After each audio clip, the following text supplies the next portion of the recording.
बाबा की परम पावन यह ज्ञानमयी गंगा, और आज पंचम दिवस है। तो गंगा होते हैं ना, गंगा मैया के जब दूर से दर्शन करोगे तो आनंद कुछ कम आएगा। जैसे टीवी इत्यादि में दर्शन करोगे गंगा मैया के तो आनंद बिल्कुल भी नहीं आएगा, लेकिन जब गंगा मैया पहुंचोगे तो गंगा मैया के सामने दर्शन करोगे तो कुछ ज्यादा आनंद आएगा। और यदि गंगा मैया के घाट पर पहुंच गए, बिल्कुल निकट पहुंच गए, तो आनंद और भी ज्यादा आएगा।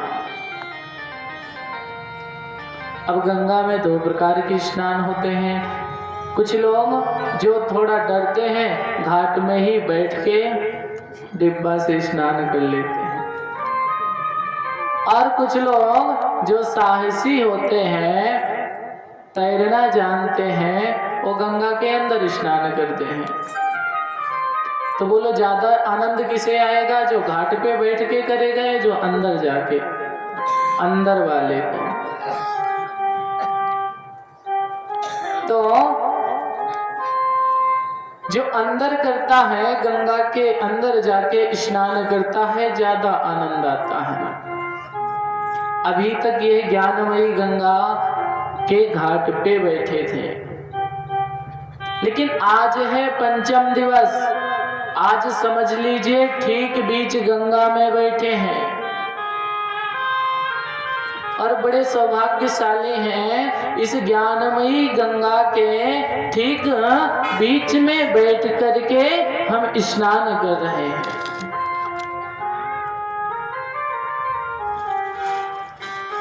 और घाट में बैठेंगे वो लोग कौन, जो एक दिन आए, 2 दिन आए, बाकी पता ही नहीं, या फिर जो लोग व्यवहार के बस लास्ट में 1 दिन या 2 दिन आएंगे व्यवहार अदा करने।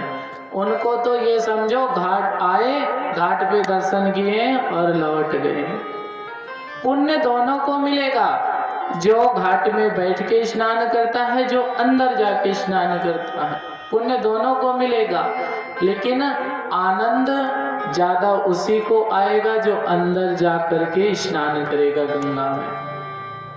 इसी तरीके से शिव महापुराण में पुण्य का लाभ तो दोनों को मिलेगा, जो पहले दिन आए या विश्राम दिन आए या बीच में आए, लेकिन वास्तविक लाभ तो उन्हीं को मिलेगा जो हर रोज समय से पहुंचेंगे। शंकर भगवान की जय। हर हर महादेव। चतुर्थ दिवस यानी कल की पावन कथा में हमने आपने श्रवण किया मैया सती का प्राकट और भोले बाबा का सती से विवाह है, और मैया सती का पिता के यहाँ यज्ञ में जाना।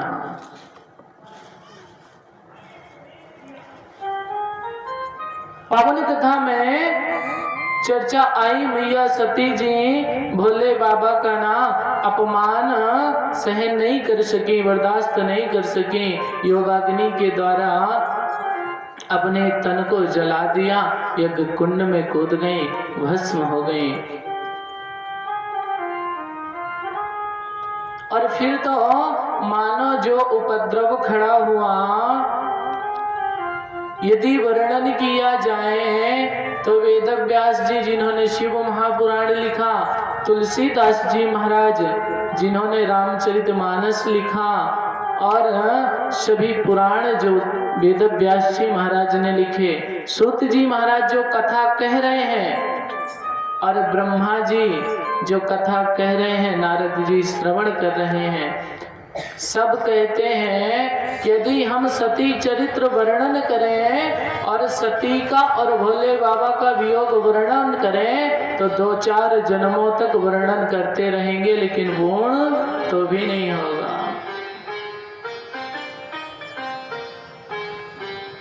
भोले बाबा ने जो वीर भेजे, वीरभद्र और महाराज जो भेजे मैया काली, इनके उपद्रव से तो मानो पूरा संसार कांप उठा।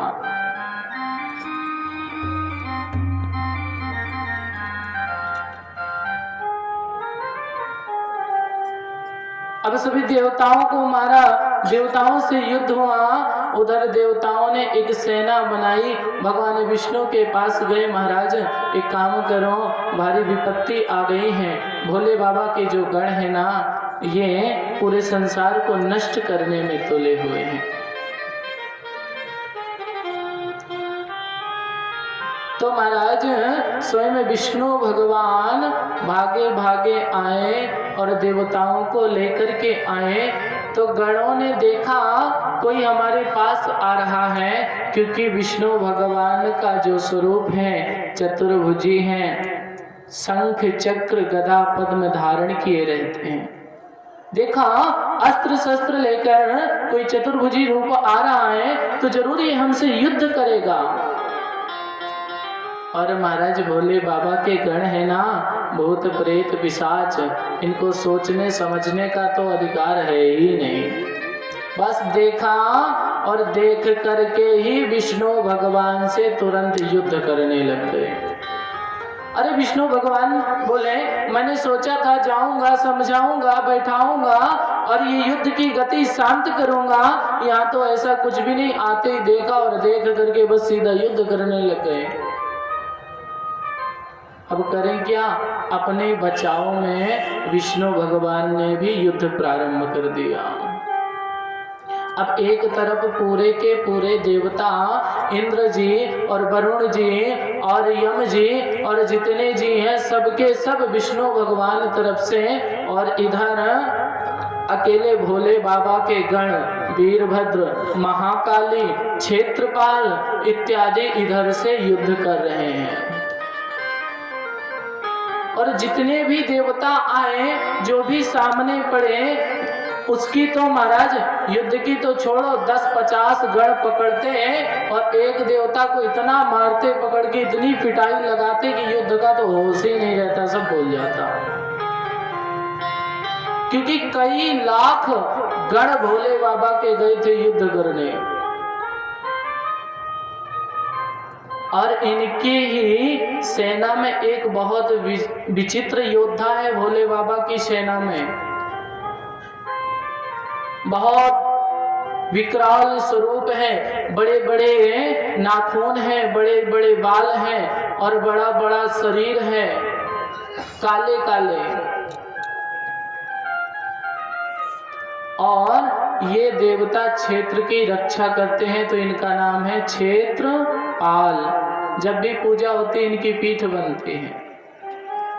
अभी काले काले क्षेत्रपाल, इन्होंने देखा कि चतुर्भुजी आया है तो सीधे जाकर के विष्णु भगवान से ना युद्ध करने लग गए। क्षेत्रपाल भगवान आए, क्षेत्रपाला समायन्त चक्रमालोक्य वेगतः तत्रागत्यागतो वैरा श्रावसत् सहसा बली। अब ये ना क्षेत्रपाल और विष्णु भगवान के बीच में युद्ध हुआ। युद्ध बहुत दिन तक चला। अंत में विष्णु भगवान को क्रोध आया तो कहीं ना कहीं भोले बाबा कहते हैं विष्णु भगवान को भी अहंकार था अपने सुदर्शन चक्र का, कभी वापस नहीं लौटता। और ऐसे ही विचार किया महाराज, विष्णु भगवान ने सुदर्शन चक्र छोड़ दिया। और जैसे ही विष्णु भगवान ने सुदर्शन चक्र छोड़ा तो सुनो, दुनिया के लोगों को खाते हुए देखा होगा। फल खाते हैं, अन्न खाते हैं, और बहुत होगा कुछ ऊट-पटांग की चीज खाएंगे, लेकिन पका हुआ खाएंगे। लेकिन जो भोले बाबा के गण हैं, अन्न भी खाएंगे, फल भी खाएंगे, कहो मिट्टी भी खा लें, और मिट्टी की तो छोड़ो, अगर कुछ नहीं तो लोहा चांदी, स्टील, सोना सब खा सकते हैं। अब विष्णु भगवान रहने वाले क्षीर सागर से चतुर्भुजी रूप, सुंदर कोमल शरीर और पुष्पों से पूजा होती है। विष्णु भगवान 56 प्रकार के भोग पाने वाले, कहाँ इतने धुरंधर महाराज महाबली क्षेत्रपाल। विष्णु भगवान आए और लड़ ही गए। तो पहले की एक बात होती थी, बुजुर्ग लोग कहते थे, ऐसी वाणी बोलिए मन का आपा खोए, औरों को शीतल करे, आप शीतल हो। पहले के लोग कहते थे ना, मुख से यदि बोलना हो तो ऐसा बोलो कि दूसरे को कष्ट ना पहुंचे, और जब अच्छा बोलोगे, मीठा बोलोगे तो दूसरे को तो आनंद आएगा ही, और खुद का भी कल्याण होगा, खुद को भी आनंद आएगा, अपने आप को भी आनंद आएगा। क्योंकि आप दूसरे को सम्मान दोगे, दूसरे से कहोगे भैया सीताराम, तो अगला व्यक्ति आपसे सीताराम ही करेगा, पत्थर उठा के थोड़ी ही मार देगा। मीठा बोलोगे तो उधर से भी जैसा आप करोगे वैसा मिलेगा। लेकिन आज के लोग कहते हैं महाराज ये सब पुरानी बातें हो गई। तो आज के लोग क्या कहते हैं, ऐसी वाणी बोलिए तुरंत ही झगड़ा हो। हाँ, और कहते हैं महाराज उससे हाथ ना मिलाओ जो तुमसे तगड़ा। वाणी ऐसी बोलो कि तुरंत झगड़ा हो जाए, लड़ाई हो जाए। लेकिन एक बात का ध्यान रखना, लड़ना उससे नहीं जो तुमसे हट्टा कट्टा हो। अब विष्णु भगवान क्षीर सागर में रहने वाले, कोमल शरीर वाले, कोमल अंग वाले, और उधर क्षेत्रपाल महापराक्रमी विष्णु भगवान उससे लड़ गए। और वो साक्षात शंकर भगवान के समान क्षेत्रपाल कह रहा था कि महाराज एक काम का ध्यान दो, लड़ाई में उससे मत लड़ो जो तुमसे तगड़ा हो। विष्णु भगवान बोले हम तो सभी देवताओं में श्रेष्ठ हैं। क्षेत्रपाल बोले महाराज अभी आप किसी के पाले पड़े नहीं। विष्णु भगवान को क्रोध आया ना, अपना सुदर्शन चक्र ही छोड़ दिया, और जैसे सुदर्शन चक्र छोड़ा तो धन्य है भोले बाबा के गण, क्षेत्रपाल सुदर्शन चक्र को ही खा गए। अब विष्णु भगवान भागे भागे चारों तरफ देखे मेरा चक्र कहाँ गया, आज तक खाली आया नहीं, कभी व्यर्थ गया नहीं। क्षेत्रपाल खाए बैठे गले तक, जैसे गले तक चक्र पहुंचा विष्णु भगवान ने कहा ये साक्षात शंकर है, अगर इससे लड़े तो ये अभी चक्र खा रहा है, पता नहीं मुझे कब खा जाए। तो सुनिए, विष्णु भगवान ने जल्दी दौड़ के गए और दौड़ के पकड़ा क्षेत्रपाल के बाल, और बाल पकड़ के तुरंत उल्टा कर दिया तो वही चक्र बाहर आ गया। अब जैसे चक्र बाहर आया विष्णु भगवान ने चक्र उठाया और भागने लग गए। अब भागने लगे तो उधर खड़े वीरभद्र महाराज बोले महाराज आप आए तो युद्ध में कम से कम हमसे भी लड़के जाओ। अरे आपके 4 हाथ हैं, मेरे तो 2 ही हैं। अब वीरभद्र भी विष्णु भगवान से युद्ध करने को तैयार हो गए। विष्णु भगवान बोले कहां से देवताओं के चक्कर में फंस गए। कभी कभी ऐसा होता है लोग दूसरे के झगड़े में खुद का सहयोग कर देते हैं, झगड़ा किसी का लड़ने को ही पहुंच जाता है। अब झगड़ा था दक्ष प्रजापति का, भोले बाबा का, देवता व्यर्थ में ही चले गए, और देवता तो गए सो गए, मीठे मीठे वचन बोल के विष्णु भगवान को भी ले गए। अब विष्णु भगवान से वीरभद्र का युद्ध हुआ महाराज। मुखम तस्य परामृज्याम तमुद्गदालितवानरे।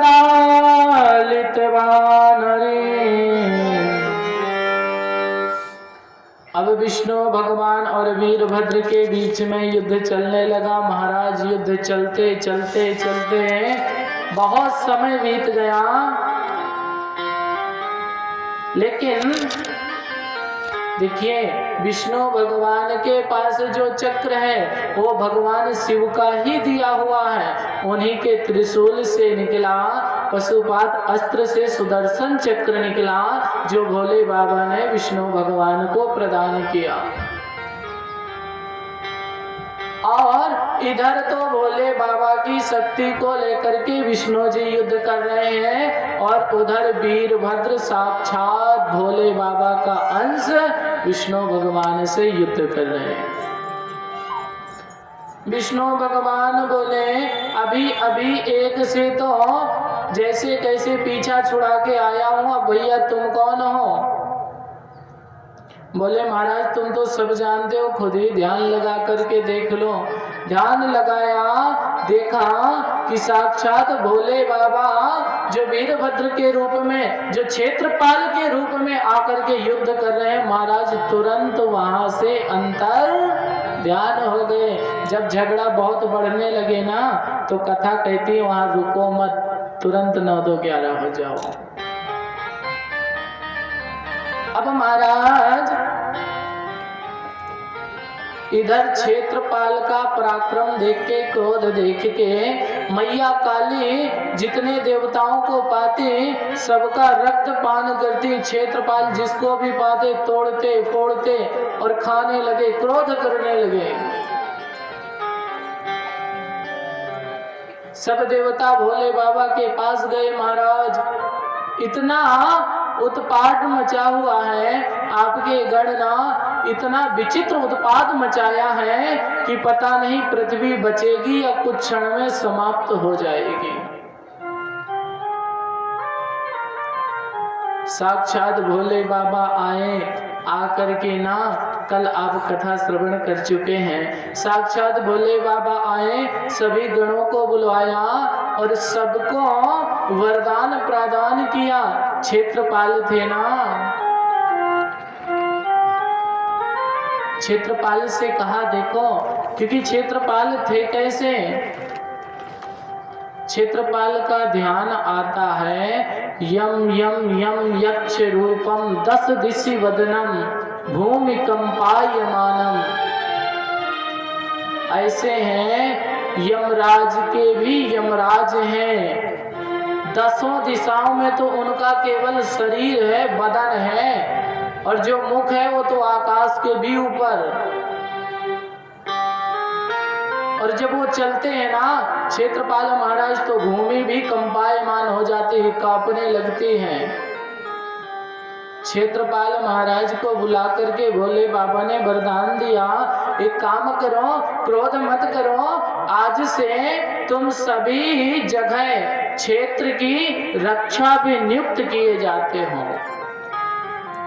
और भोले बाबा के मुख क्षेत्रपाल के मुख 49 गण और 60,000 प्रेत और भूत गणों की सेना लेकर के क्षेत्रपाल युद्ध कर रहे थे। इन सबको कहा कि आप जब भी कहीं पूजा होती है तो क्षेत्रपाल तब से आज तक पूजे जाते हैं, भोले बाबा का वरदान है। जब भी पूजा होगी तुम्हें हवन मिलेगा, तुम्हारी पूजा होगी, आज से तुम क्षेत्र के देवता क्षेत्रपाल के रूप में पूजनीय हो जाओगे, वरदान दे दिया। क्षेत्रपाल तो शांत हो गए, वीरभद्र खड़े थे, वीरभद्र को संकेत किया, तुम चिंता क्यों करते हो, तुम तो मेरे ही स्वरूप हो। जब भी मेरी पूजा होगी ना तुम्हारी मूर्ति बनेगी ना कुछ बनेगा, लेकिन फिर भी तुम पूजे जाओगे। तो आज भी जब भी भोले बाबा का अभिषेक होता है तो वीरभद्र का स्थान पहले दिया जाता है। महाकाली को भी वरदान दिया, काली मैया आपको आगे चल के और भी दैत्यों का संहार करना है, आप सृष्टि में सदैव पूजनीय रहोगे। सभी गणों को वरदान देकर के और महाराज अपने इस इस यज्ञ के यजमान ससुर राजा दक्ष को भी तुरंत जीवित किया और यज्ञ कराने के लिए अब राजा दक्ष प्रार्थना कर रहे हैं, भोले बाबा आप जैसा दयालु मैंने और कोई नहीं देखा, आज तक नहीं देखा जो इतनी दया कर सके। अरे जिंदा को तो सब मार सकते हैं, कोई भी मार सकता है, लेकिन मरे हुए को जीवित करना सिर्फ और सिर्फ महादेव के हाथ में है, दूसरा कोई मुर्दा को जिंदा नहीं कर सकता।